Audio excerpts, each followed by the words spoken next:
So I'm just gonna introduce myself. My name is Eddie Omega. I'm with Royal Alberta College. We're heading this project to try to teach students about budgeting. I have here with me today Tim Roden. Did I get it right? Yep, yep. Perfect. Tim, if you want to tell us a little bit about yourself and your background. I've been teaching high school for over 20 years. I teach mathematics, some business education, some career and life management stuff. Over that course of those years, I've taught budgeting within various aspects of those. I do some accounting and bookkeeping on the side, so I understand the expenses and income and the effects of having a good budget. Perfect, perfect. Sounds like you're the perfect guy to be talking to today. Maybe not perfect, but I'll see what I can do. Close enough, right? The ins and outs of budgeting. Just talk to me a little bit more about that. So budgeting starts with understanding where is your money coming from. Start by examining all the ways in which you earn and receive money, not just from employment, but any predictable sources which you expect to receive money. A budget is a plan about how you will spend the money you earn, not how to earn what you're going to spend. It starts with your income. Money you regularly receive from a job or from multiple jobs forms the starting point for your budget. When your paycheck varies slightly from month to month, use an average. If you have an inconsistent job with inconsistent hours, then use a number that's based on your minimum, the minimum amount you think you're going to get each month. And that way, you're guaranteed to cover it, and there'll be no surprises at the end if it's below the amount you allowed for. Other things some people have are tips and commission. Record amount in your budget for your income on how much you can safely rely on you're going to get in tips and commissions. Tips and commissions can go up and down depending on it, but over time, you'll know roughly what you'll get each month. As well, you might have some side jobs or non-contract regular work that you know you're going to have coming up. You can plan ahead and put those in your budget as well. Those are great sources to save for emergencies. You're working on your day-to-day job or jobs, and then you know in 3 months you pick up a side gig, put that money straight in your savings. You've lived 3 months without that money.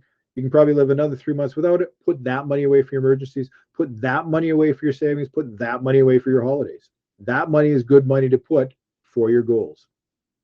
And don't forget non-related sources of money. You might be able to access money from federal, provincial government programs, scholarships, bursaries. I've heard of some students that go to university and their part-time job is just applying for scholarships. And at the end, they're out of school debt-free and incurred no costs and didn't get a part-time job along the way. So don't forget those sources of money. Once we figure out how much money we get in, we need to figure out where's it going. Some of your expenses might be the same each month, things like rent and insurance. Not only are these regular amounts, but they're also usually contracted. And your budget really has no flexibility in this. You're going to pay that amount. Other expenses vary from month to month, like food and utilities. How much you spend on these expenses will determine the success of your budget. Your needs and wants place demands on how you spend your money. Some needs, like rent and car payments, and wants, subscriptions and memberships, are regular and you have very little immediate control over how much you're going to spend on each. Yes, I could change my plan. Yes, I can move and I have some long-term control over it. But from a month-to-month point of view, those are set amounts. Some needs like food and fuel for your vehicle and wants like entertainment and leisure are variable. The amounts you must spend to meet your variable needs will have an immediate effect on how much money is available to spend on your variable wants. The fluctuations in your variable expenses can cause you quickly to go over your budget. It's these items, these few items that you have control over is where we go sideways on our budget. Another important thing to consider is if you have any variable rate loans and your credit cards is the effects on changing interest rates. As interest rates go up and they go up quickly like they have been, some of your payments can go from $500 a month to $600 to $700 to $800. That will throw your budget out right away. Once we know the money in and the money out, then we create our budget. In order to do that, track your income and your expenses for 2 months. Keep an accurate record of your purchases and all your income. You might be surprised to learn how quickly the amount of money you're spending on certain areas. Daily coffees add up. I work with some people that probably buy 2 or 3 coffees a day every day. They're single. They're making lots of money. That's what they choose to spend their money on. But as a student, that adds up. Select categories you want to use to describe your spending. This describes you and your spending. So there's no master category list, but rather a list of categories that describe you and that you can easily interpret. Too many categories result in some categories being overspent and others having no spending. So you might have categories for leisure, entertainment, and dining out. 1 month you dined out with friends, One month you went to a movie with friends. One month you went to paintball. So in 3 of those months, they were all had money, and in 2 of the other months, they all had zero. That's a rough way to budget. But if you called all of that entertainment, it's much easier to look at your average entertainment over those 3 months rather than highs and lows. Few categories will make it too hard to see where you're overspending. If I just have food, shelter, and clothing and fun, that might be too restrictive to figure out where we're spending our money on.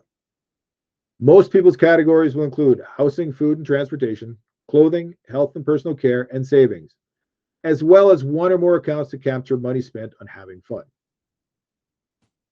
Determine how much of your income you're going to spend in each category. Remember, your needs get allocated first, and you must be able to pay these each month. Next, allocate any wants that have contracts or automatic reoccurring amounts. The remainder of your money can be allocated into the remaining categories. Don't forget savings.